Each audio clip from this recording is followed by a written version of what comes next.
Para saudara dan saudari yang Tuhan cintai, selamat pagi dan selamat bertemu lagi dalam renungan harian dari Paroki Santo Fransiskus Assisi APO, edisi hari Sabtu, tanggal 10 Agustus 2024. Hari ini Gereja Semesta memperingati Pesta Santo Laurentius, Diakon dan Martir. Mengawali hari yang baru ini, kita hendak mendengar dan merenungkan sabda Tuhan. Marilah sebelum kita mendengar dan merenungkan sabda Tuhan, kita berdoa. Dalam nama Bapa dan Putra dan Roh Kudus. Amin. Allah sumber cahaya sejati, Santo Laurentius telah tampil cemerlang dengan pelayan yang setia dan martir yang mulia karena cintanya. Bantulah kami mencintai apa yang ia cintai dan mewujudkan yang ia ajarkan.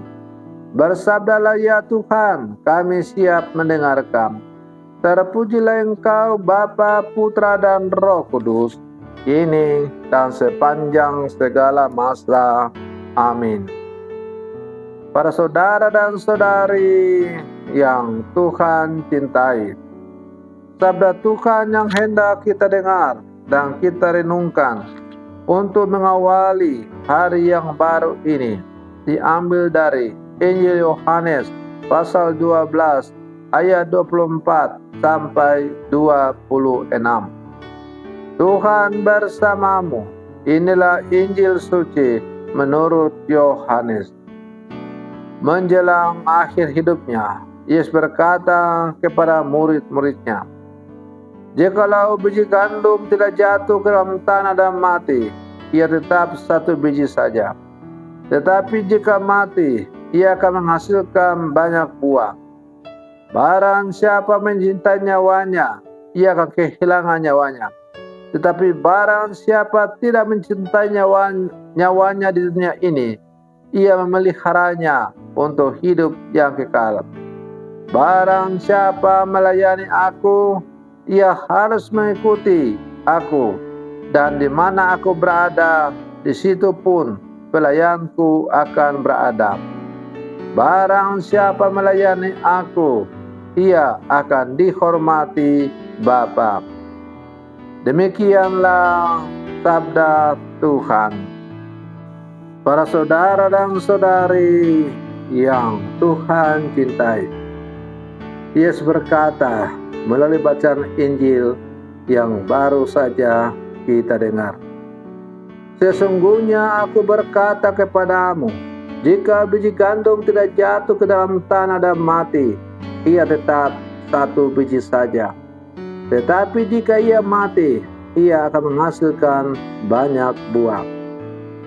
Kata-kata Yesus kepada murid-muridnya hendak mengatakan bahwa Allah bekerja melalui suatu proses sengsara, wafat, dan kebangkitan.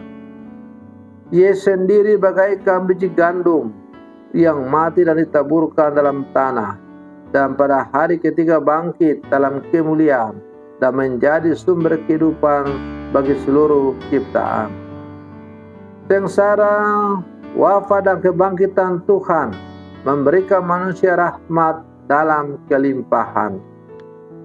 Para saudara dan saudari yang Tuhan cintai, seorang Katolik menerima kehidupan dengan cara serupa.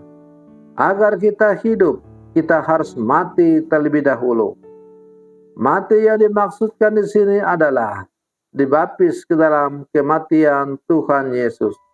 Sebab dengan menyatukan diri kita dalam iman pada kematiannya, maka kita setuju dalam hati kita bahwa ia menjadi keinginan,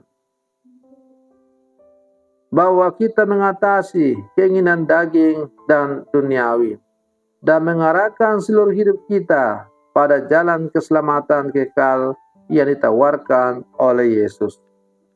Para saudara dan saudari yang Tuhan cintai, Santo Laurentius yang pestanya kita rayakan pada hari ini adalah contoh sempurna dari sebutir gandum yang mati lalu tumbuh dan berbuah.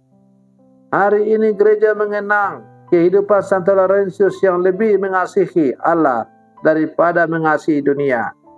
Santo Laurentius berani mati dengan tenang karena akal budi dan hatinya telah dikuatkan oleh Roh Kudus. Yesus Kristus telah menjadi pusat kehidupannya.